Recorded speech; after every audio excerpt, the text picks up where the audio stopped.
বিসমিল্লাহির রহমানির রহিম। আপনারা অবগত আছেন আমাদের চাঁপাইনবাবগঞ্জ সদর শহীদ ছাত্র হলে একটি অনুষ্ঠান করেছেন পৌর কমিটির পরিচিতি সভা।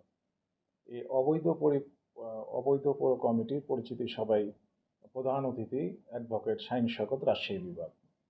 তিনি একজন সাংগঠনিক সম্পাদক হয়ে কিভাবে অবৈধ পৌর কমিটিতে এসে পরিচিতি করাতে পারেন, নাম্বার ওয়ান। নাম্বার টু, আমাদের চাঁপাইনবাবগঞ্জ বলে না, রাজশাহী বিভাগের একজন দায়িত্বপ্রাপ্ত আছেন বীর মুক্তিযোদ্ধা সালাম সাহেব।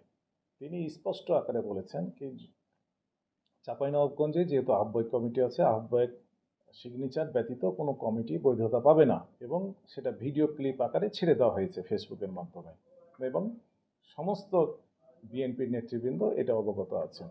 আজকে শহীদ ছাত্র হলে পরিচিতি সভা করছেন জনাব শাহীন শওকত ভাই। এই গ্রুপিং থেকে আমরা মুক্তি পেতে চাই। আমাদের প্রাণপ্রিয় নেতা জনাব তারেক রহমান সাহেবের কাছে আমার অনুরোধ, অতি শীঘ্রই এই শাহীন শওকতকে যাতে রাজশাহী বিভাগ থেকে উইথড্র করা হয়। ওনাকে দ্রুততম, কারণ উনি আমাদের রাজশাহী বিভাগে 8টি জেলা আছে, 8টি জেলার মধ্যে 5টি জেলাতে উনি যেতে পারেন না, শুধু গ্রুপিং করার কারণে। উনি যেই জেলায় যায় সেই জেলায় গ্রুপিং সৃষ্টি করেন। আমি অনুরোধ করব আমার প্রাণপ্রিয় নেতা জনাব তারেক রহমান সাহেবের কাছে অতি দ্রুত ওনাকে যাতে এখান থেকে সরিয়ে নেওয়া হয়। চাঁপাইনবাবগঞ্জে যেহেতু আহ্বায়ক কমিটি আছেন, 3 জন স্বাক্ষরিত সাইন পাওয়ার আছেন, 2 জন স্বাক্ষর করলেই কমিটি অনুমোদন দেওয়া যেতে পারে, সেটা হচ্ছে আহ্বায়ক এবং সদস্য সচিব। কিন্তু আহ্বায়ক ব্যতীত এই কমিটি কোনো মতেই গ্রহণযোগ্য নয়, আর সেই কমিটিতে উনি পরিচিতি সভা করতে এসেছেন। এটা তীব্র প্রতিবাদ জানাচ্ছি, এবং গঠনতন্ত্র বিরোধী, এবং আমার প্রাণপ্রিয় নেতা জনাব তারেক রহমানকে এটা অপমানজনক করা, আমি এটা ব্যক্তিগতভাবে মনে করি। আমি অতিলম্বে এই শাহীন শওকতকে এখান থেকে, এই বিভাগ থেকে যাতে তাকে সরিয়ে নেওয়া হয় সেই অনুরোধ জানাচ্ছি।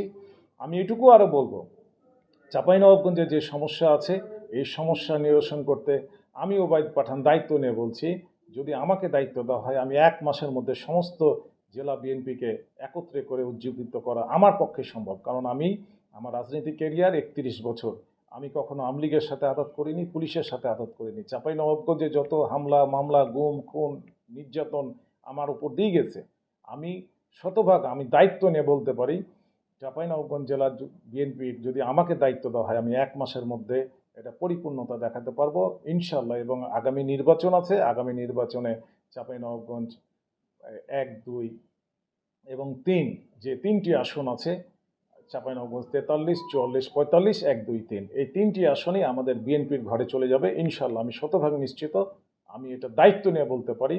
আমাদের চাঁপাইনবাবগঞ্জ জেলা থেকে শাহীন শওকত ভাইকে দ্রুততম এখান থেকে সরিয়ে নেওয়া আমি জোর দাবি জানাচ্ছি।